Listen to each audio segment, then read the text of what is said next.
Hi everyone, this is Courtney from Ruby Red Farm. Today I'm going to be taking you through how to fix your green bean rows. So if your garden is anything like mine, sometimes germination rates aren't quite what you want them to be. I tend to find that happens a lot with my green beans. Now I have a little strategy that has worked really well the past couple years that I want to share with you guys to fix those messed up looking rows. Let me show you what mine look like starting out here. So these right here are the first round of green beans that I put together. And as you can see, there ends up being a really pretty big gap right there in the middle where they just did not sprout as expected. Now, there wasn't anything wrong with the dirt.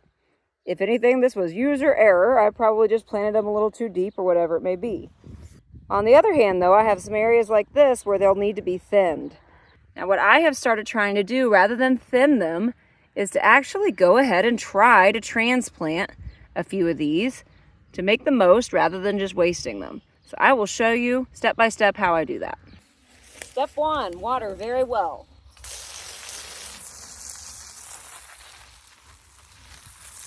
Once you've thoroughly watered the area, then you're going to make a plan. These over here are way too crowded. I can probably take at least half of those out, and so that's at least a good 6 to 8 plants that I can move. Now, right there is a nice gap that could use a plant. I've also obviously got the big gap right here in the middle that I'm going to space some plants out within. This farther patch over here really is spaced fairly well. I may take 1 or 2 out of here, and then again down at the end another big gap for whatever reason. I planted these pretty early and it may have just been too cold. So I am going to scoot and spread and get some things working a lot better for us. So once I have my plan, I'm going to go to the open areas and start notching out the place that I'm going to put the plant. What I mean by that is I'm going to literally cut a V down into the dirt and take that wedge-shaped chunk of dirt out.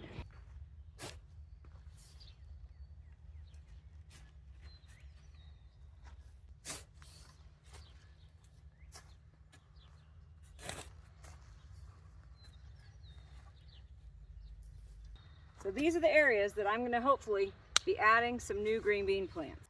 The next step then is to thin out your existing plants by doing that same wedge shape and getting the ones that you need to thin out, but using them instead to fill in some gaps. So let's steal a few of these plants.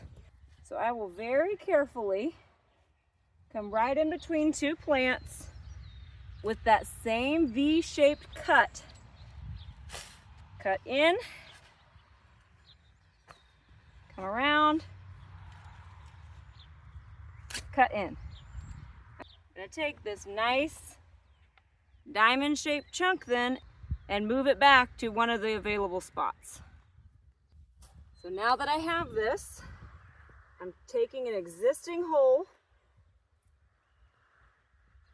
and simply placing it down in there. The whole idea here is I'm trying not to disturb the roots at all.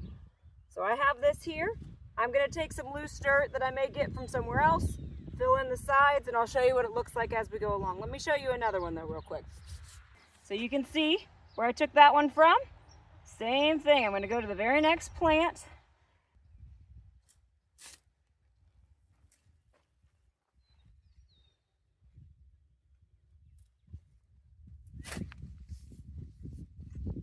Okay.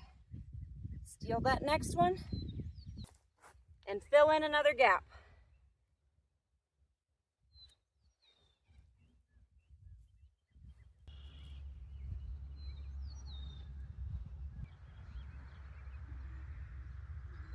Now, we'll go back and I'll show you how to fill in the holes then. So now that I've stolen these plants out of here, I will use the wedge from the other side to fill in that gap. Now thankfully, don't have to be nearly as careful with this part. So you can now see these are spaced out much better than they were before. And the area over here no longer has a big gap.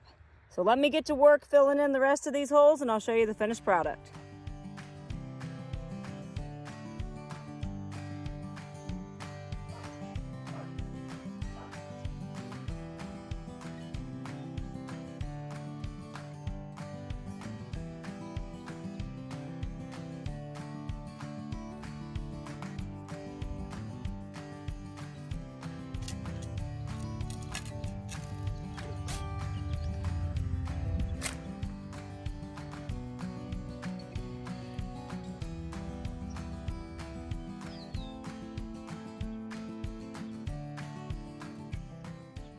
All right, and then the very final step, water very, very well. You'll need to do this for the next 2 to 3 days.